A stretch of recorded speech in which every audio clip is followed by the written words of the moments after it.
کرام کے بھی فرق مراتب ہیں. وہ اس کیٹاگری کے صحابی ہیں جو صحابہ میں آخری کیٹاگری ہے, لاسٹ, فتح مکہ کے بعد. فتح مکہ کے بعد کی بات ہے. ایک اور آپ کو بات بتاؤں. عام طور پر یہ کہتے ہیں کہ حضرت معاویہ رضی اللہ تعالیٰ عنہ کے بارے میں کہتے ہیں کہ وہ تمام مومنوں کے کون ہیں؟ ماموں. انہوں نے ماموں نہ, اگر وہ ماموں ہیں تو پھر یزید کیا ہوا؟ ماموں زاد بھائی ہے نا. ہاں, ماموں ہیں, خال المومنین ہیں, مومنوں کے خالو ہیں. اچھا, ایک بات کاتب وحی ہیں, یہ دو باتیں نا. سرکار دو عالم صلی اللہ علیہ وسلم نے جب حضور کا وصال ہوا تو آپ کے حرم میں 9 بیویاں تھیں. 2 کا انتقال یا 3 کا حضور کی زندگی میں ہوا. ٹوٹل جو حضور نے شادیاں فرمائی, بعض نے 11 لکھی, بعض نے 13 لکھی. ہم 11 ہی کر لیتے ہیں. وہ سرکار کی ازواج مطہرات ہیں. تو پھر کبھی آپ نے کسی ملا کو دیکھا کہ محمد ابن ابوبکر کو کہا ہو یہ مومنوں کا ماموں ہے؟ کبھی عبد الرحمن ابوبکر کو کہا کہ یہ مومنوں کے ماموں ہیں؟ وہ کسی کو نہ کو, عبداللہ ابن عمر کو تو کہہ دیا ہوتا. ہاں, جلیل القدر صحابی ہیں. عبداللہ ابن عمر کو نہیں کہا کہ مومنوں کے ماموں ہیں. تو پھر ماموں کا رشتہ تو پتہ نہیں کہاں کہاں پہنچے گا. وہ سرکار نے شادیاں کی نا, وہ پھر معلوم کرو کیا کیا خاندان ہے.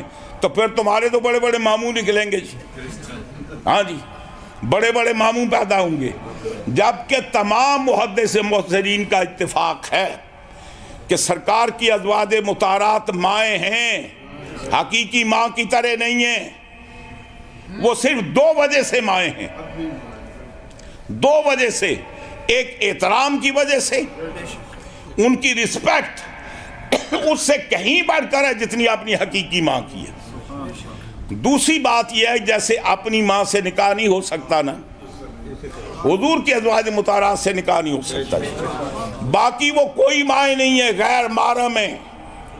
کوئی امتی تخلیے میں امہات المومنین کے ساتھ بیٹھ نہیں سکتا, وہ کسی کے ساتھ سفر نہیں کر سکتی. بلکہ اللہ تعالیٰ منع فرماتا ہے تم کبھی بھی یا ایھا الذین لا تدخلوا بیوت النبی. آپ نے کبھی امی کے گھر میں جاتے ہوئے کبھی اجازت مانگی ہے؟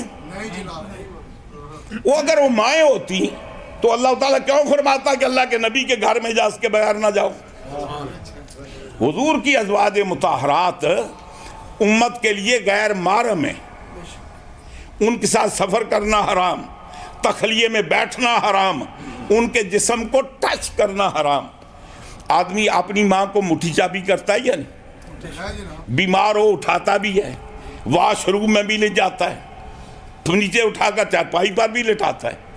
کیا یہ حق حاصل ہے ازواج مطہرات کے لیے؟ تو جب یہ نہیں, ان سے کوئی رشتہ نہیں بنتا. اور اگر یہ رشتہ ماموں کا بنے تو جو ان کے والد پھر نانا ہوئے نا, پھر نہ جانے کس کس خاندان کے آپ کے نانکے بنتے ہیں. پھر نانکے ہوئے نا, پھر ان کے جو والد ہیں وہ آپ کے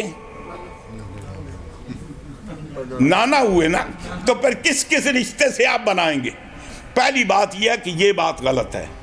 دوسری بات, حضرت شیخ محقق شاہ عبدالحق محدث دہلوی رحمۃ اللہ علیہ شرح صفر السعادہ کے اندر, باقی کتابوں کے اندر لکھتے ہیں کہ حضرت معاویہ رضی اللہ تعالیٰ عنہ حضور کے خطوط کے کاتب تھے, وحی کے کاتب نہیں تھے. اور تمام ہمارے عقائد کی مستند کتابوں میں آپ کاتب وحی نہیں ہیں. پتہ ہے کاتب وحی میں اور خطوط کے کاتب میں کیا فرق ہے؟ کاتب وحی ہوتا ہے جو اللہ کا کلام نقل کرے, اور کاتب خطوط وہ ہوتا ہے جو نبی کے کلام کو نقل کرے. جتنا اللہ اور نبی میں فرق ہے نا, اتنا ہی کاتب وحی اور کاتب مکتوبات میں فرق ہے.